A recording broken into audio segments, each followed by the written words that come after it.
வெற்றிவேல் முருகனுக்கு அரகரோகரா. உறவுகளோடு வாழும், உறவுகளை கையாளுவது கூட ஒரு கலை என்று சொல்வார்கள்.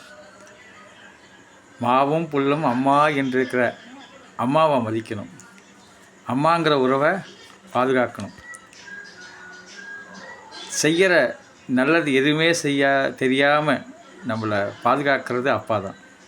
அவர் செய்கிற தியாகங்கள் நமக்கு தெரியாது. அவர் நமக்காக உழைக்கிற உழைப்பு, பெற்றோர்கள் செய்கிற பாடுற பாடு பிள்ளைகளுக்கு தெரியாது. அவங்க எப்படியோ வானத்துலேருந்து குதித்து வந்த மாதிரி இன்றைக்கி வாடுறதுங்கிறதுலாம் அவங்களுக்கு குழந்தைகள் பிறக்கும்போது அவங்க எப்படி குழந்தைகளை பார்த்துக்கிறாங்கங்கிறது தான். நம்ம அப்பா அம்மாவும் இப்படி தான் பார்த்துருக்காங்க அப்படின்னு. அதேமாரி அப்பா அம்மா உறவு போல் சொந்தக்காரங்கள் உறவு, நண்பர்கள் உறவு, சமுதாய மக்களோட உறவு, இந்த உறவுகளை எல்லாம் சரியாக கையாள வேண்டும். அதற்கு பகவானோட அருள் வேண்டும். அது மயிலுகுரி முருகன் தருகிறார்.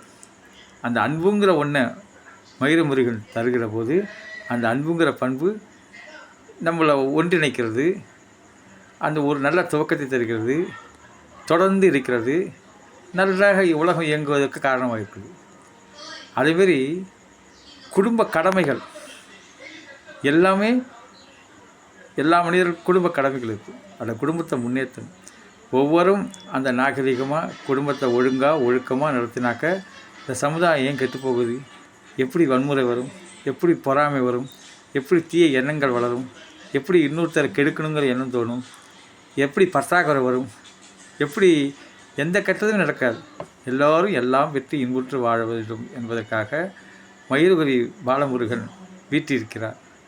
அந்த மயிலுகுரி பாலமுருகன் உலகத்தோடு ஒட்டி வாழ்வதற்குண்டான அத்தனை நல்லதையும் நமக்கு சேகரித்து தருவார். நம்ம நினச்சதெல்லாம் நடக்கணும், நினச்சபடியே நடக்கணும் அப்படின்னா அதுக்கு ஒரு சக்தி வேணும். இந்த பிரபஞ்ச சக்தி, அது முருகன், மயிலுகுரி முருகன் தான் அந்த சக்தி. நம்ம நினச்சதெல்லாம் ஜெயிக்கிறதுக்கு மயிலுகுரி முருகன் அருள்வார். அதாவது இன்பத்துங்கள் அந்த அனுபவம் இருக்குது. இன்பம் வரும், துன்பம் வரும். அந்த அனுபவங்களில் மனசுக்கு ஒரு தைரியத்தையும் ஒரு மன நிறைவும் கொடுக்கக்கூடியது மயிலுகுரி முருகனோட துணை தான். அந்த துணை இருந்தால் அவர் பார்த்துப்பார். ஆண்டவன் கொடுக்கறத யாராலும் தடுக்க முடியாது. ஆண்டவன் கெடுக்க நினச்சா அதை யாரும் கொடுக்க முடியாது. ஆண்டவன் நல்லவங்களுக்கு நிறையா கொடுப்பான், கடைசியில் கை விட்டுறான். நல்லவங்களை சோதிப்பான், தூக்கி விட்டுறான், நல்லபடியாக செய்வான் அப்படின்னு சொல்லுவோம்ல. அந்த ஆண்டவனோட அருள் இருந்தால் அந்த ஆண்டவனை வழிபடக்கூடிய பக்தி, பண்பு, அந்த நன்னடத்தை எல்லாமே அந்த ஒழுக்கெல்லாம் வந்துடும். இந்த உலகமே வியக்கும் முன்ன வாழக்கூடிய மயிலுகுரி முருகன் நமக்கு அருள் செய்வார். இந்த உலகத்தில் உள்ள எல்லா உயிர்களும் வாழ்ந்தாகணும், எல்லா உயிர்களோடையும் தான் வாழ்ந்தாகணும். எல்லா உயிர்களும் வாழணும், எல்லா உயிர்களோடும் நான் வாழ்ந்தாகணும். அதில் தீய உயிர்கள் இருக்கும், அது மனித உயிர்கள் கூட இருக்கும். அதையெல்லாம் சம்ஹாரம் பண்ணுறதுக்கு தான் முருகன் அவதாரம் எடுத்திருக்கார். நெற்றிக்கல்லேருந்து பிறந்திருக்கார். அக்னி பிழம்புவர், சரவண பொய்கையில் வந்தவர். அவர் தீமைகளை அழிக்குவதற்கு அவதாரம் எடுத்தவர். எல்லா அவதாரங்களும் இல்லை, முருகன் மட்டும் இல்லை, எல்லா அவதாரங்களும் பூமியில் உள்ள எல்லா மக்களும் வாழறதுக்காக, எல்லா உயிர்களும் வாழறதுக்காக தான் அவதாரம் எடுத்து வராங்க.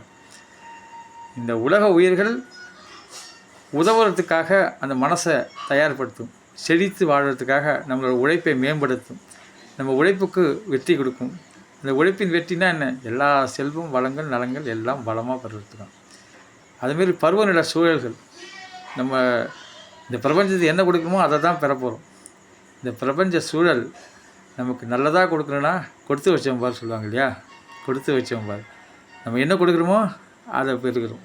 நமக்கு எல்லாம் நல்லதாக நடக்கிறதுக்கு மயிலுகுரி முருகனை வழிபாடு செஞ்சு நல்ல மனசை பெறுவோம்.